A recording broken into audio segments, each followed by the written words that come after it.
Om Vasudevaya Narayanam Namaskritya Naram Chaiva Narottamam Devim Saraswatim Vyasam Tato Jayam Udirayet Nashtaprayeshu Abhadreshu Nityam Bhagavata Sevaya Bhagavate Uttama Shloke Bhaktir Bhavati Neshtike Om Ajnana Timirandasya Jnananjana Shalakaya Chakshur Unmilitam Yena Tasmai Shri Guruve Namaha Sri Caitanya Manobhistam Sthapitam Yena Bhutale Swayam Rupa Kadamayam Dadati Swapadantikam Vandeham Shri Guru Shri Yuta Padakamalam Shri Gurun Vaishnavamscha Shri Rupam Sagrajatam Sahagana Raghunathan Vitam Tam Sajivam Sadvaitam Savadutam Parijana Sahitam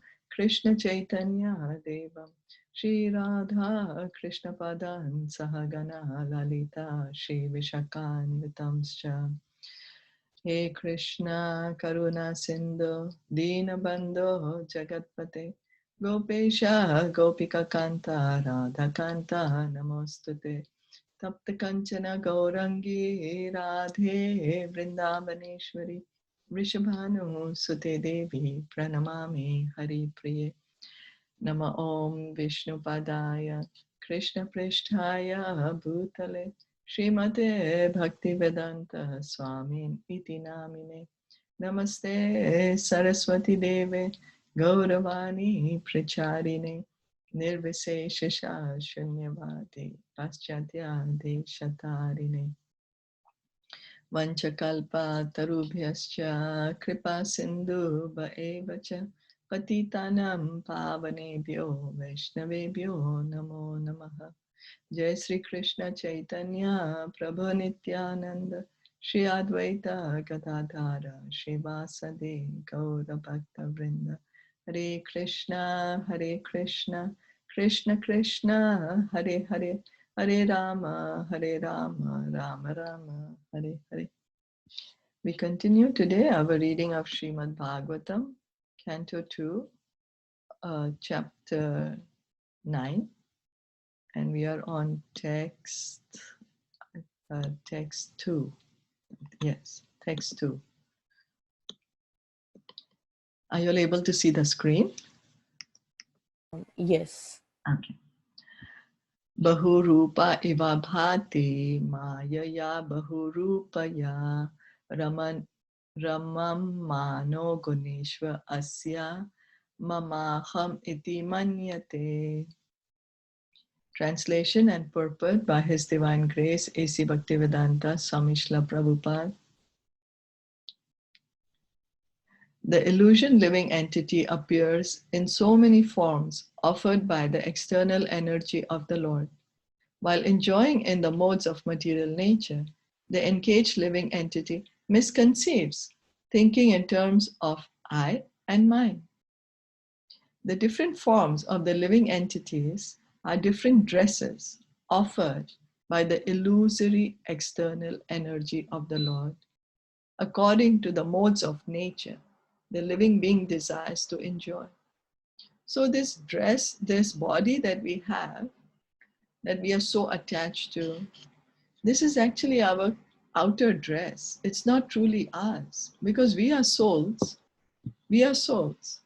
We are Sachidananda. But right now we are in this body. Why? Because we have a desire to enjoy. And according to our varieties of desires to enjoy, we are given this body, like a pig's body or a human being body or dog body. It just depends on how we want to enjoy, what we want to eat, how we want to sleep. Based on that, we get these different bodies. The external material energy is represented by her modes, her three modes, namely goodness, passion, and ignorance. So even in the material nature, there is a chance of an independent choice by the living entity, and according to his choice, the material energy offers him different varieties of material bodies. Now we might say, oh, but why? I don't want to get a pig's body, or I don't want to get a dog's body. But we have to see, is that our desire is like that? You know, what is our desire truly? There are 900,000 varieties of material bodies in the water, 2 million vegetable bodies, 1.1 million worms and reptiles, 1 million forms of birds, 3 million different bodies of beasts, and 400,000 human forms. Altogether, there are 8,400,000 varieties of bodies in different planets of the universe. And the living entity is traveling by so many transmigrations according to the different modes of enjoying spirit within himself. So based on these three modes of material nature, goodness, passion, and ignorance, and then the combination and permutations of these three modes and our varieties of desire, that's why we are given these different bodies. Now somebody may say, oh, but I never desired to be like in this body. But our actions are like that. For example, we know if we are going to eat meat, in our next life, we'll get a body which is appropriate to eating and digesting meat, maybe of a lion or a tiger. We don't need a human body for that, because human beings are not meant to be eating meat. But if somebody has the desire, then Mother Nature says, well, you have that desire, so you don't need a human body. A human body is not meant for eating meat. Even the teeth and the way the digestive system is made is meant for eating vegetarian diet. But you like to eat meat? Okay, so in the next life, you'll get the body of a lion or tiger. And that's what's happening. You know, so we are creating our own destiny. We are creating our future bodies. That's the reason Krishna is saying that anyway you're going to take a new body, then why don't you act in such a way that your next body is a spiritual body, that you don't need to be in this material world anymore. Just by hearing and chanting, having a desire to go back to Godhead, then you can have a spiritual body. No need to be in this cycle of birth and death.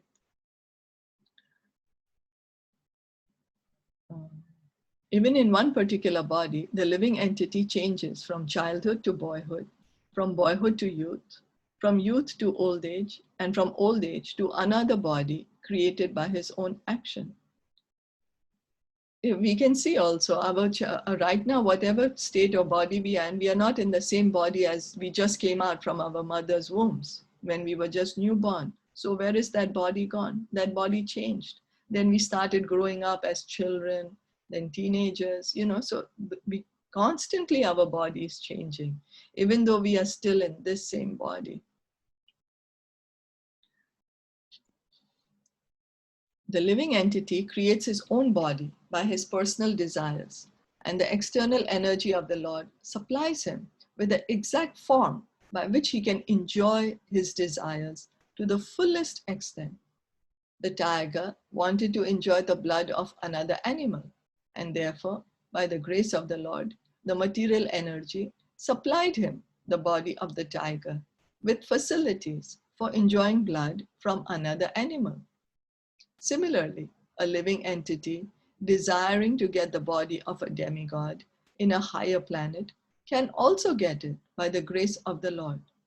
And if he's intelligent enough, he can desire to get a spiritual body to enjoy the company of the Lord, and he will get it. So the minute freedom of the living entity can be fully utilized, and the Lord is so kind that he will award the living entity the same type of body he desires. So if, here Prabhupada is saying, if we are intelligent enough, we can desire to get a spiritual body and enjoy the company of the Lord. That's the highest bliss we can get. So we just have to change our desires. Somehow or the other, there's so many desires we have, so many desires. I want to do this, I want to do that, I want to go here, I want to eat this. You know, I want these people to appreciate me. I've done so much, so they should worship me. But if somehow or the other, if we can just also get this one desire that, oh, I want to go back home to Godhead. I don't want another material body. I want to have a spiritual body in my next life. Krishna will make arrangements. He will. So the minute freedom of the living entity can be fully utilized, and the Lord is so kind that he will award the living entity the same type of body he desires. The living entity's desiring is like dreaming of a golden mountain. A person knows what a mountain is, and he knows also what gold is. Out of his desire only, he dreams of a golden mountain. And when the dream is over, he sees something else in his presence. He finds in his awakened state that there is neither gold nor a mountain, and what to speak of a golden mountain.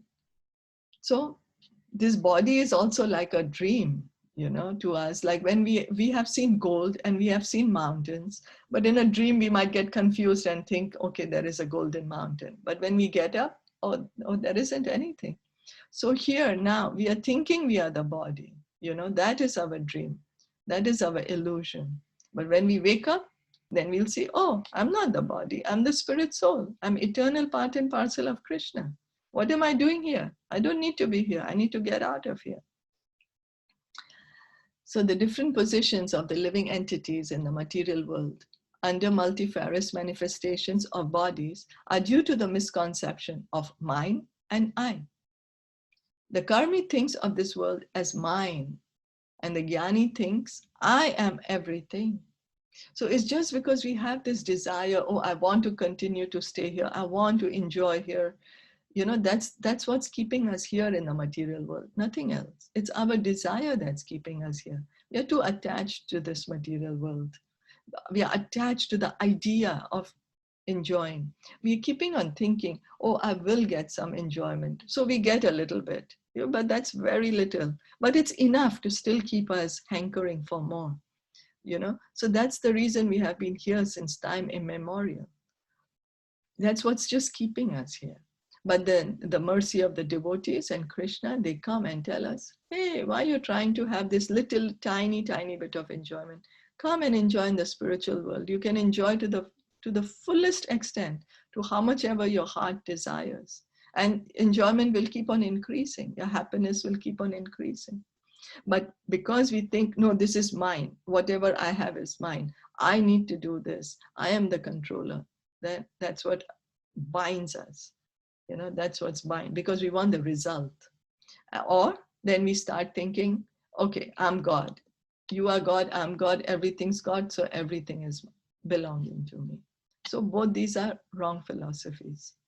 The whole material conception of politics, sociology, philanthropy, altruism, etc., conceived by the conditioned souls, is on the basis of this misconceived I and mine, which are products of a strong desire to enjoy material life.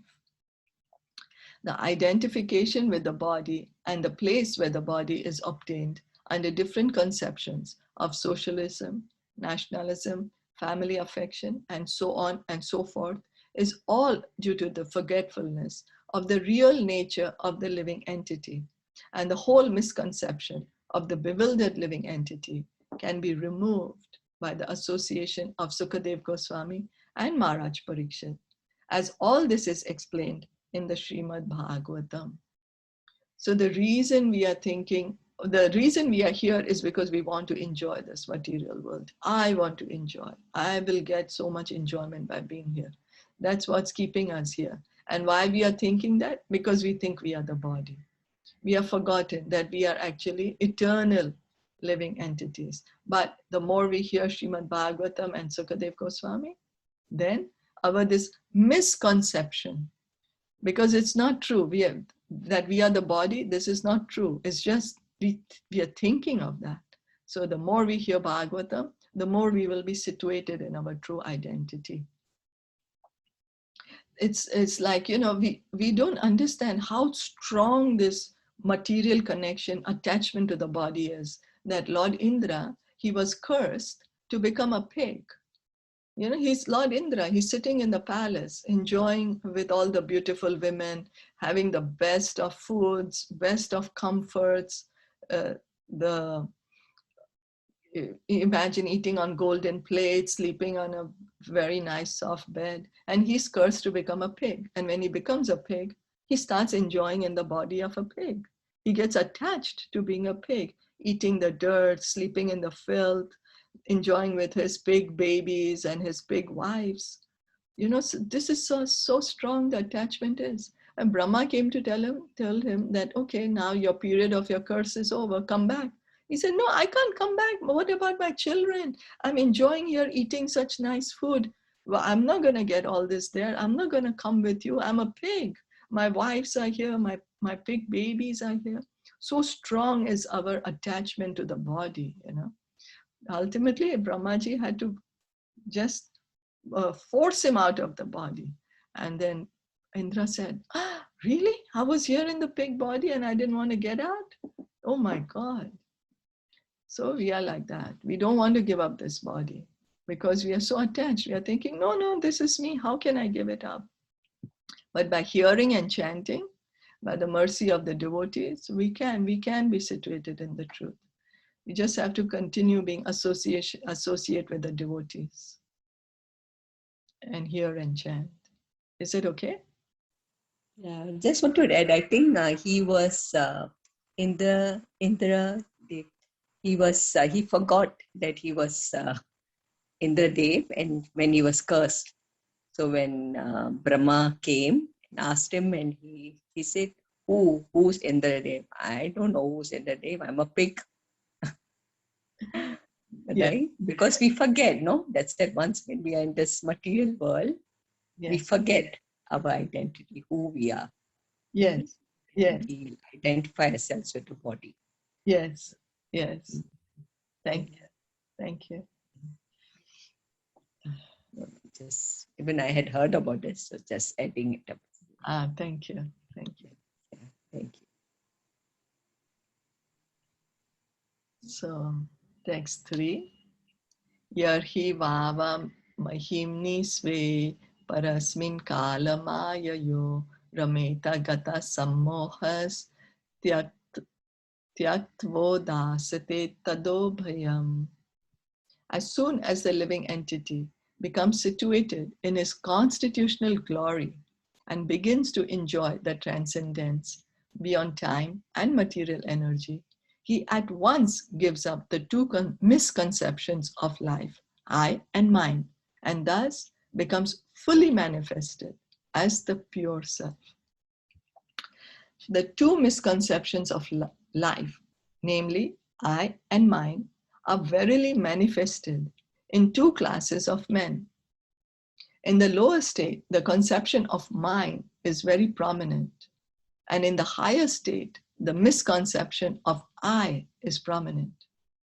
In the animal state of life, the misconception of mine is perceivable even in the category of cats and dogs who fight with one another with the same conception of mine. So here Prabhupada is trying to explain to us that even the cats and dogs they say, this is my territory, this is my food, So even in the animal life, we have this is mine, and I need to protect it because it's mine.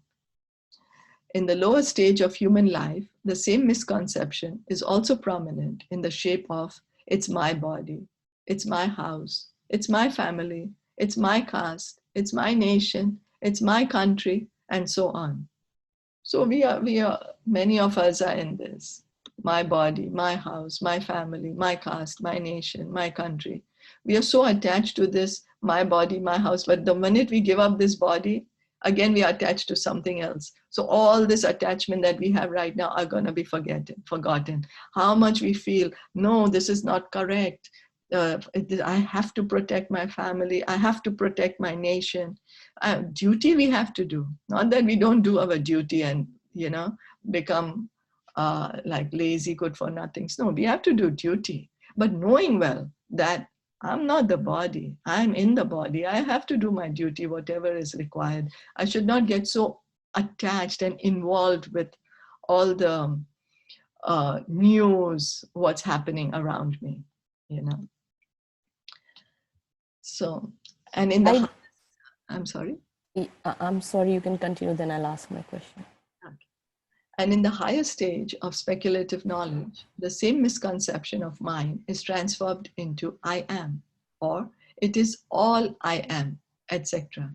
There are many classes of men comprehending the same conception of I and mind in different colors, but the real significance of I can be realized only when one is situated in the consciousness of I am the eternal servitor of the Lord.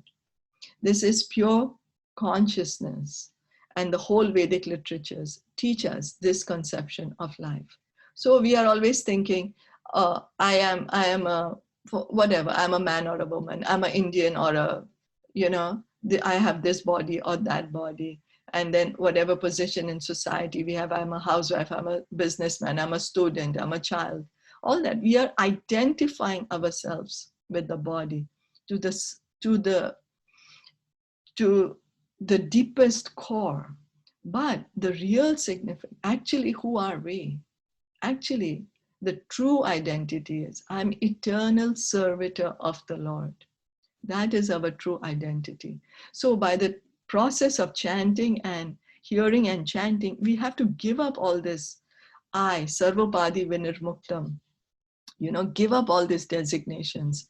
I am man, I'm woman, I am animal, I am human being, I am black or white or yellow or whatever, all these are just based on the body, whereas truly we are spirit souls.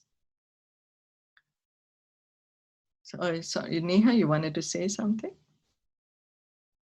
I just wanted to ask one question, that it's written in the lower state, the conception of mind is very prominent, and in the higher state, the misconception of I is prominent. So what is the lower state and what is the higher state? The animals here, Prabhupada is saying that the animals, they are thinking this is my bone, for example. Dog will fight with other dog. This belongs to me. This is my food. This is my territory. Don't come here. We go to somebody's house, there is a dog there, the dog will bark. Don't come, this is my house. So that's mine, that's their, my.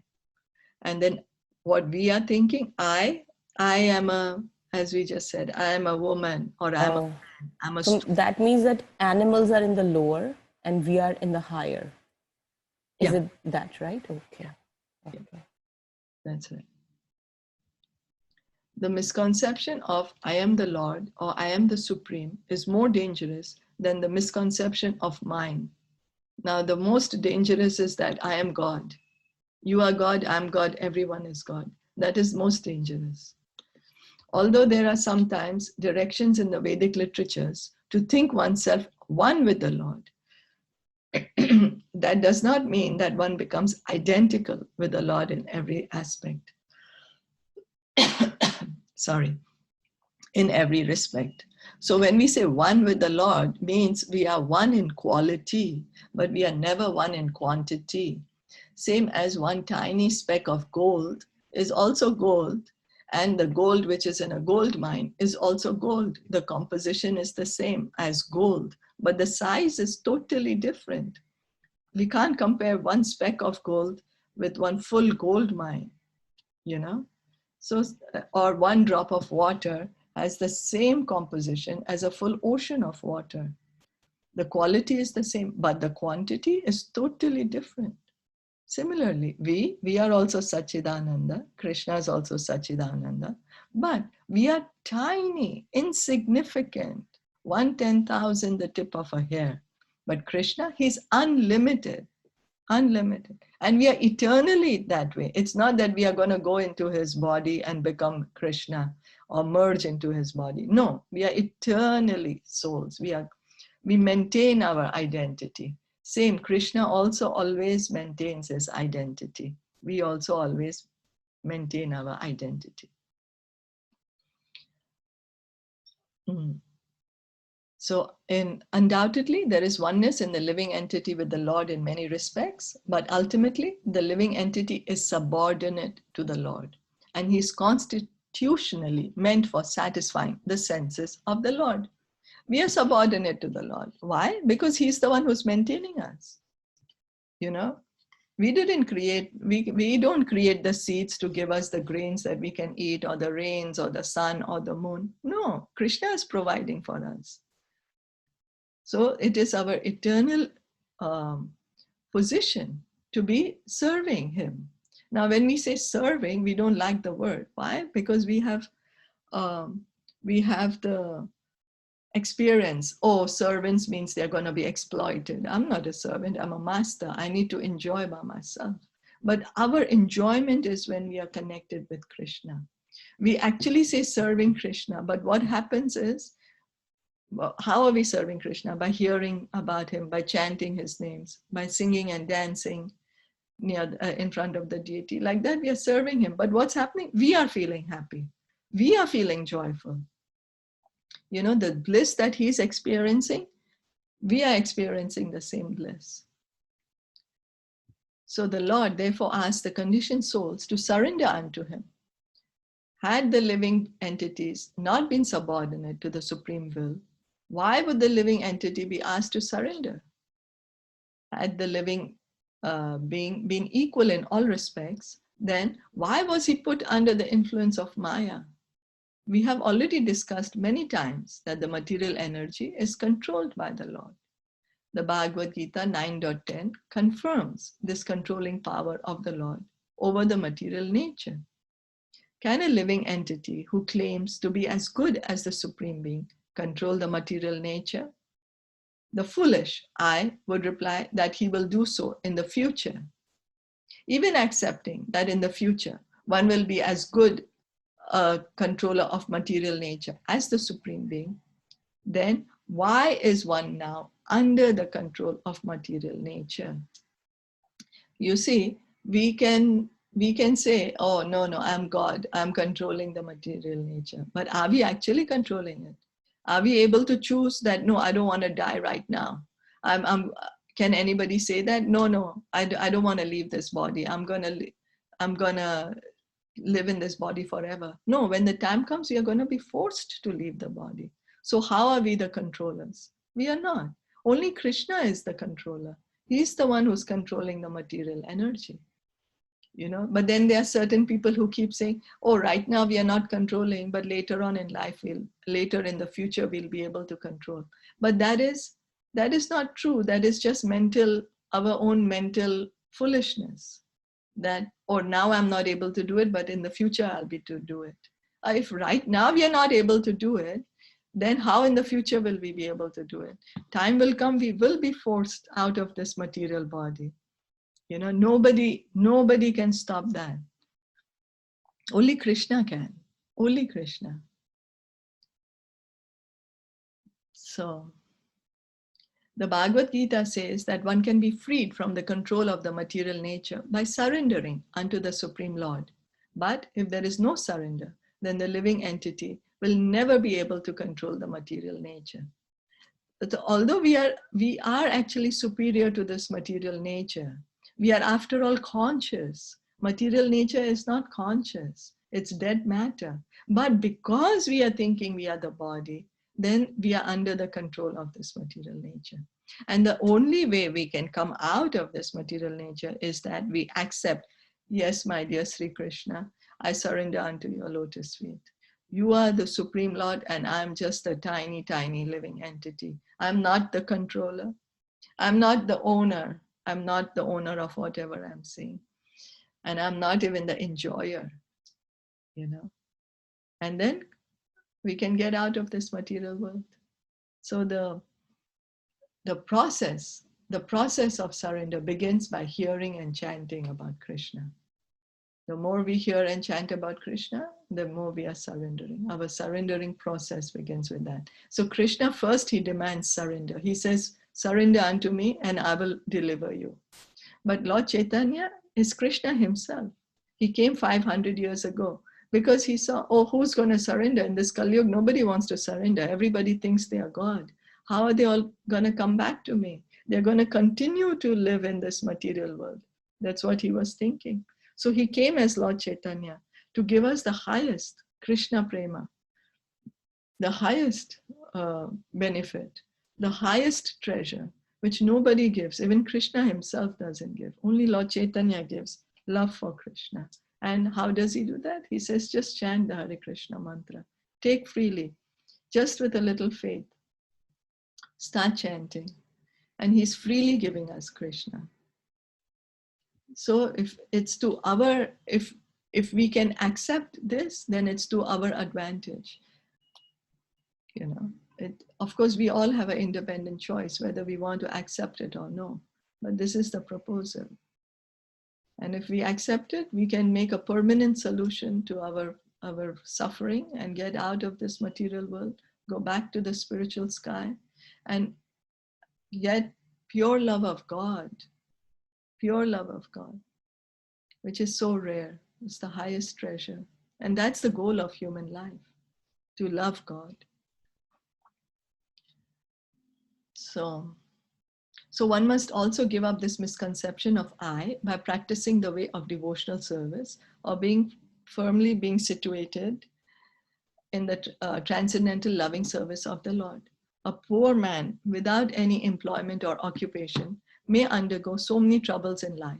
But if by chance the same man gets a good service under the government, he at once becomes happy. There is no profit in denying the supremacy of the Lord, who is the controller of all energies. But one should be constitutionally situated in one's own glory, namely to be situated in the pure consciousness of being the eternal servitor of the Lord. In his conditional life, the living entity is servant of the illusory Maya. And in his liberated state, he is the pure, unqualified servant of the Lord.